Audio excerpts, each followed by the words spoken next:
কচুয়ার একটাই ব্যক্তি সে মিলন।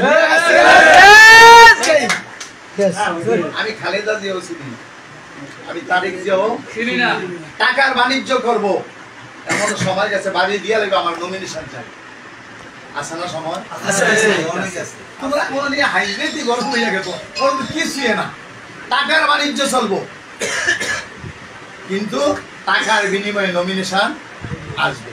কিন্তু কচুয়ার মানুষ যদি স্ট্রং থাকে, দেহি কচুয়াতে তুই কারে নির্বাচন করাবি, কারে দিয়া মোশাররফ দিয়া করাবি? স্বয়ং খালেদা জিয়াও যদি আইয়ে, তারেক জিয়াও যদি কচুয়াতে নির্বাচন করে মিলনের সাথে আইনে দেবো। এই কথা তোমাদের বিশ্বাস আছে? মিলনের সাথে খালেদা জিয়া তারেক জিয়া স্বয়ং আইনে দেবো না। কিন্তু কিছু নাটের গুরু তারে সালে, কারে সালে? তারিখ কারে? কারে সালে? তারিখ কারে? নাটের গুরু তারে সালে।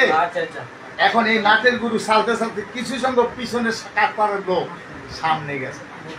ওই হাসিনায় দেখছো না, ওই যুদ্ধ অপরাধের বিচার করার সপ্তম টেবিলতে প্রথম টেবিলে বেড়ানোর প্রমোশন দেওয়া ছিল। অনেক অনেক অনেক ইন্ডিয়া এখন পিছনের বেঞ্চের সামনের বেঞ্চে কি করতে হবে? আনতে হবে। কেমনে? আমি তুমি মহমে মিছিল করিয়া, মিটিং করিয়া, দাঙ্গা হাঙ্গামা করিয়া না, জনগণের কাছে যাইয়া বুঝাইয়া বলতে। দেখেন লাস্ট চান্স মিলনের জন্য